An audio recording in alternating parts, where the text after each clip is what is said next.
Okay, I'm gonna make a short video. It's getting kind of dark, and but I wanted to make a video. Let's go.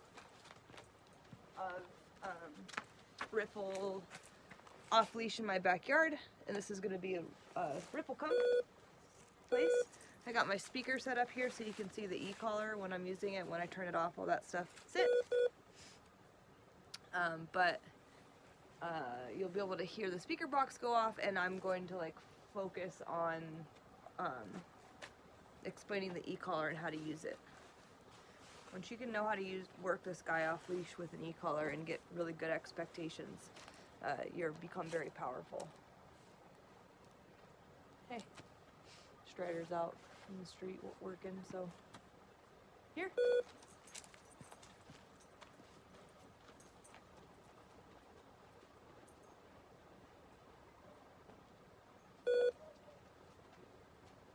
He's on a 3 right now. Let's go. Yeah.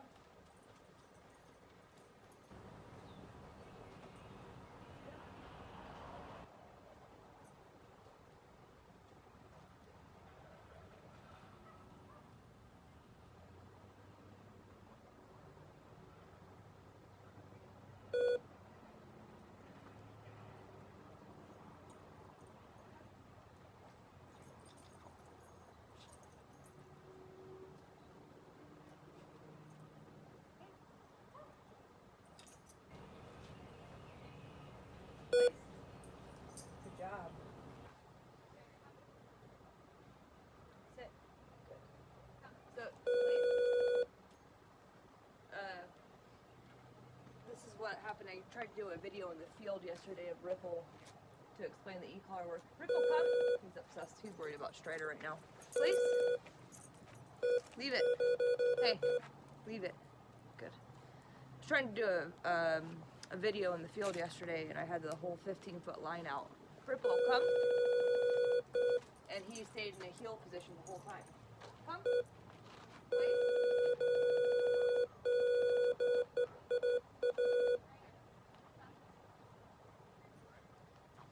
So I played. So I didn't. The video last night, I really couldn't explain one darn thing about the e-collar. So I'm glad we're getting some of these reps so that you can see how I handle it. But basically working him off Strider right now. Now I'm gonna call him to me, and I actually had to go up to a 9. Come. I'm not getting anything, so I'm gonna hit the boost, which is a 14. Ripple, come. That was a place. 18. So his numbers are going up, and you can see that it's fluid. Now he's still staring at Strider. Come. Place. Good. So the numbers are dependent on the dog's response. So I'm very quick to go up, to dial up. If I don't get a response out of him, come. Come. Good.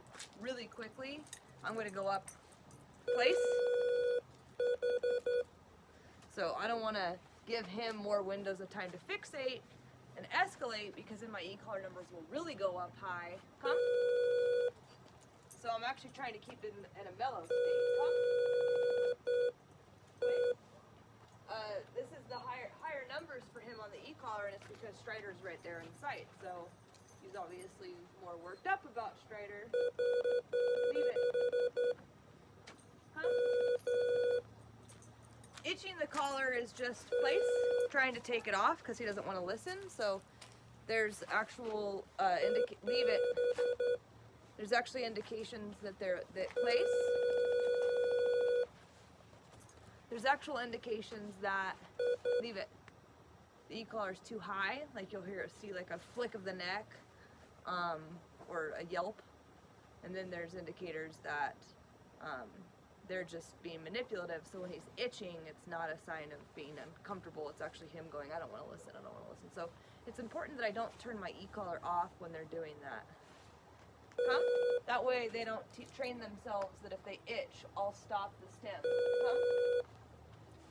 Play. So the whole point of the e-collar is that the stimulation is going to stay on, and it may even increase. And it's not not going to go off until they listen. So that's the whole point of the e-collar. I'm not going to let go at all.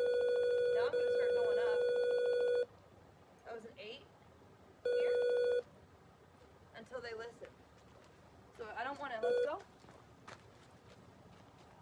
It's not just about tapping and letting go of it.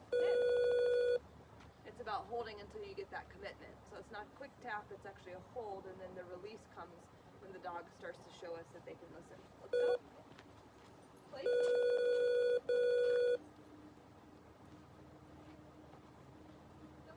Now, the state of mind of the dog is going to make the numbers change. Come. So, the reason why I'm in higher numbers is because Strider makes him anxious. That's why he's whining. Leave it. Go. So, anything that makes the dog more amped is naturally going to have a higher number. Let's go. In lower stimulating situations, place, like maybe in some indoor work in your home where there's not a lot going on, you're going to find that your dog's numbers are very low. And then you might find that when you're off leash, come in a field, calling them off smells, or working them around a dog, here, sit, that their numbers are much higher. Let's go.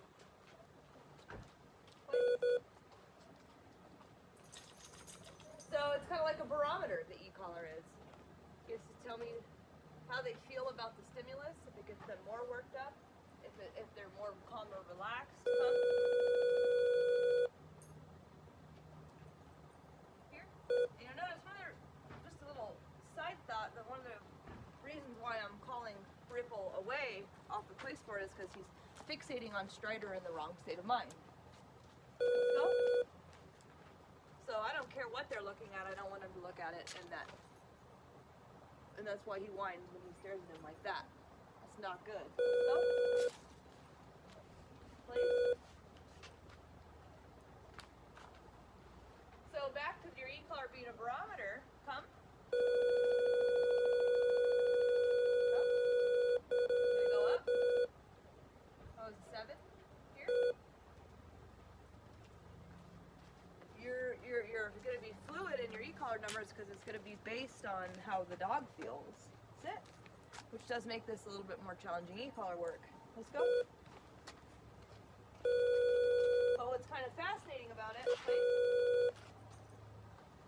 is that it's going to tell you where your dogs are in training. If your dog's numbers continue to increase every day, and their working number, here, and their working number is, much 2-3 times higher than when they came home from the board and train. Let's go. Then what's happening is your dog is training is unraveling. Sit. The adrenaline is loading, the prey drive is too high, there's not enough sleep, not enough crate time, not enough calm time, too many explosions, too much excitement. So it's nice because it's a barometer for overall lifestyle success. Let's go. Place. But also, considering your dogs with you guys come, show you high levels of leash reactivity, it could be a barometer for your success on a leash. Place. Come. Place. So right now, Ripple's working all over the place, right? Anywhere from a 4 to an 18, I think, or something like that at one point. 20s even. When I'm not working him off Strider, come, and I'm just working him off like that dog that you saw the other day. Come. That was a 27. Come.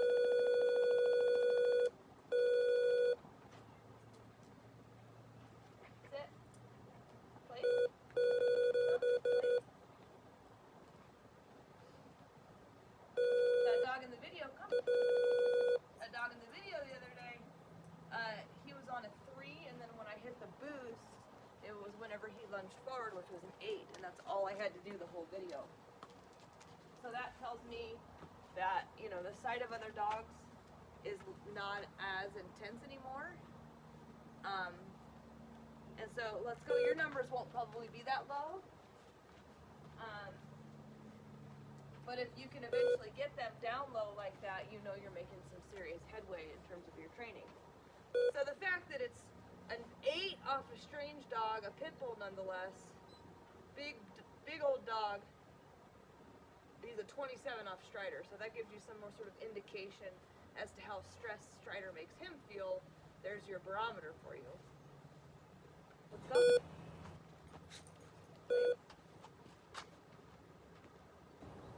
So we have a training barometer. We also have a remote control dog. Good. What I want you to notice as I'm doing these repetitions, good, here, is when I let go. You know, I always turn the e-collar on when I give the command, but when I let go, good, is based on the commitment. So right here, I'm not going to let go, come, until boom, I start to see, come, here, good. Until I start to see that their mind is actually headed my way. You know, that head, sit. That head is such a good indicator for where the brain is. With me, with Strider.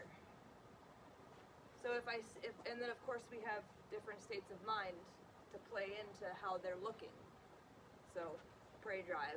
Let's go. Here. Good. But if the brain is actively showing me that there's no commitment by completely blowing through me and not giving me that attentiveness, that head turn, the e-collar needs to remain on until you get that commitment. Let's go. Wait. Same here. I'm gonna hold it on, and I don't necessarily need to hold it on until they get on place, but I need to see that movement in that direction before I'm gonna let go. Same with sit. Come. Come. You see, I didn't let go until he started to actually move my way. Here. Sit. Good.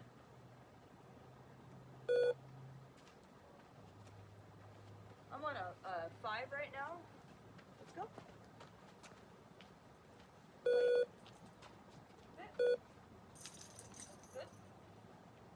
So, if he were to decide to break, come. Come. I'm hoping he's going to break place here, so I can show you how to handle that. Go.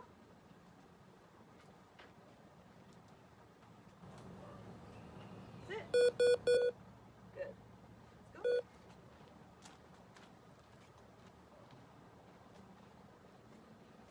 Good. Place. Good. So the dog's learning, how can I turn off e-collar pressure? I need to listen. So if I get a long recall, come, and he starts to blow me off all of a sudden, which he didn't. Hi, good boy. Let's go. He didn't blow me off, so then e-collar didn't turn back on. Place. My last recall, he started to blow me off. He started to go in another direction in the yard. And so if you rewind the video, you'll see my e-collar turned back on when the blow off happened. And I'm very quick about this. It's like, oh, nope, you're headed in the wrong direction. Come back here. And I turn the e-collar on again, and it doesn't turn off until I get that commitment. Come. Watch that head. I need it to come towards me. Come. Good. Here. And that was a 5, which I went up on the dial, so that must mean I accidentally went down and I didn't mean to.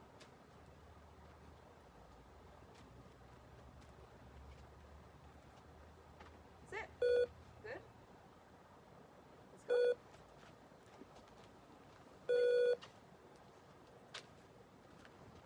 I want to see if he'll break here.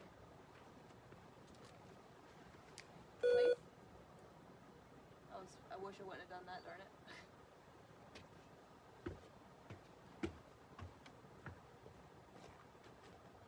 What up? Alba. Did Strider know Ripple was out? Oh yeah. No, this is That's the the hardest first time session I've I've had ridden with Ripple since he's been here. At least in terms of anxiety and stuff. Yeah. Here. But I got it on camera. Nice. Are you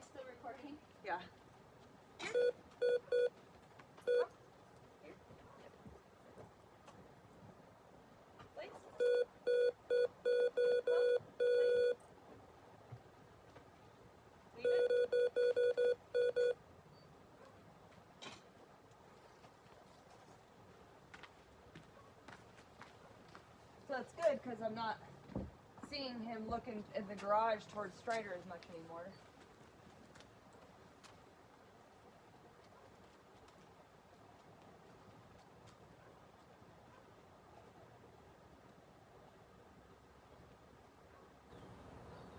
So while I'm waiting for him to break, see if I can't get him to break place. Kind of want to explain what I was doing in the video because I was explaining the e-collar, but all the movements that I created in the video were actually because I was trying to get him to wind down off of the cider Strider, which I do think he's a lot. Come. Keep going up. Come. I'm not gonna let go because he's itching because he's trying to blow the command off.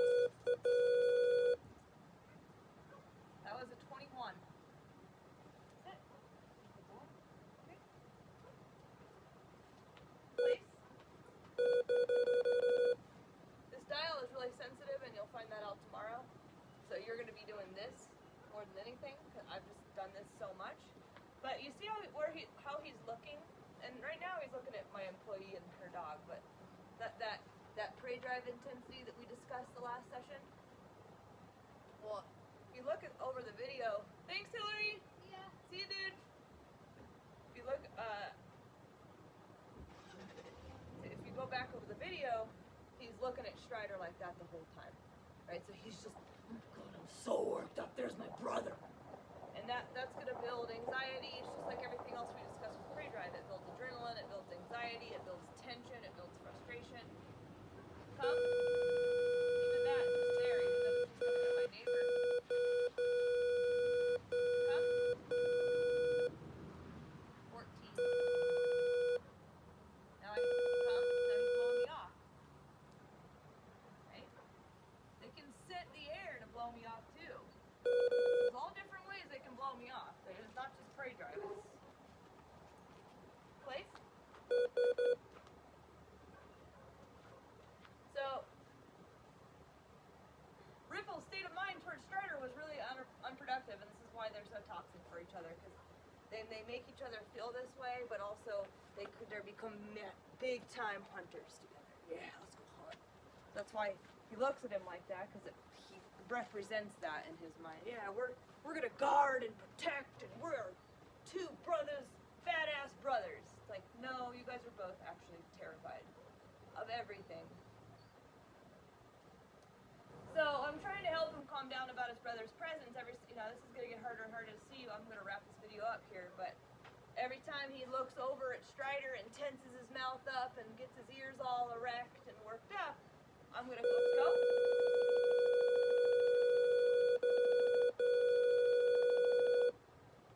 Gonna call him out of it.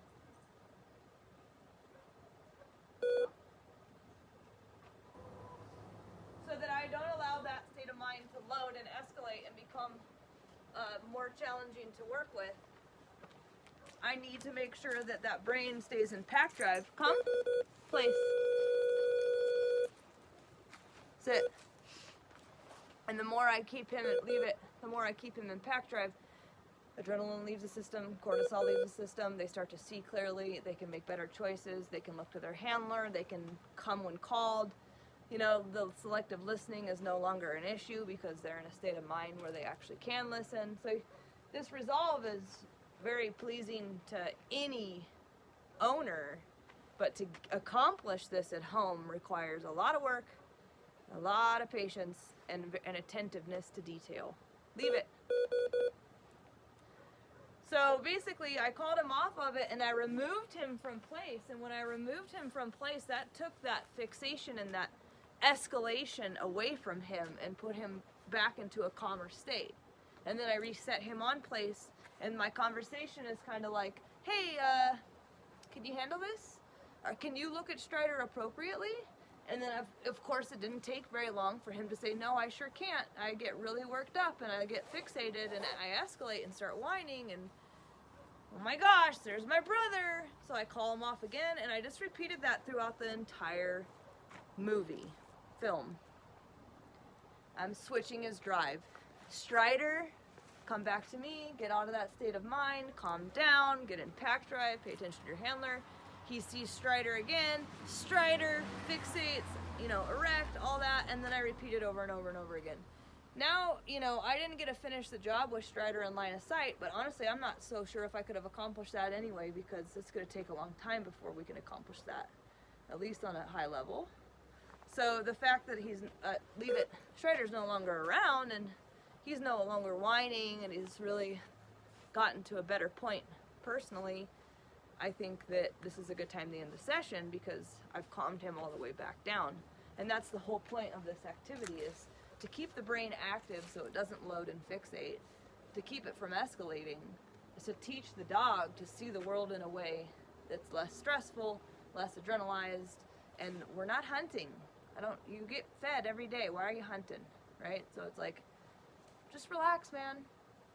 This is one of the activities you can do at home, off of each other or off of other things that get Ripple and Strider worked up. This is some of the repetitions that you can be doing.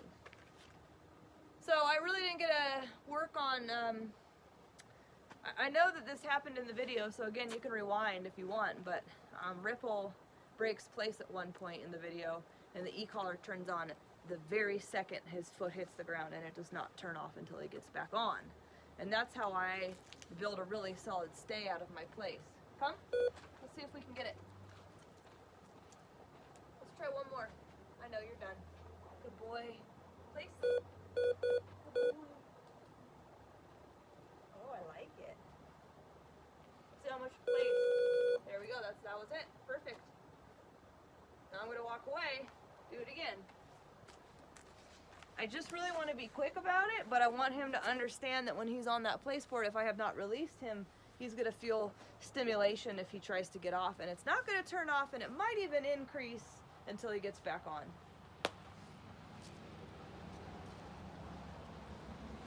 Both your dogs are really hard to train on place, and I think that part of it's because you've tried yourselves, so they're kind of manipulative and haven't necessarily taken the command seriously, but also your dogs have a really hard time relaxing and being still and not anxious. Leave it. So that's probably another contributor as to why it's harder for them to just chill on place. But there you go, I caught almost everything I wanted to on camera, so hopefully this is a big, helpful video, and I will be bringing Ripple to you tomorrow at 2 o'clock, so I hope you're ready.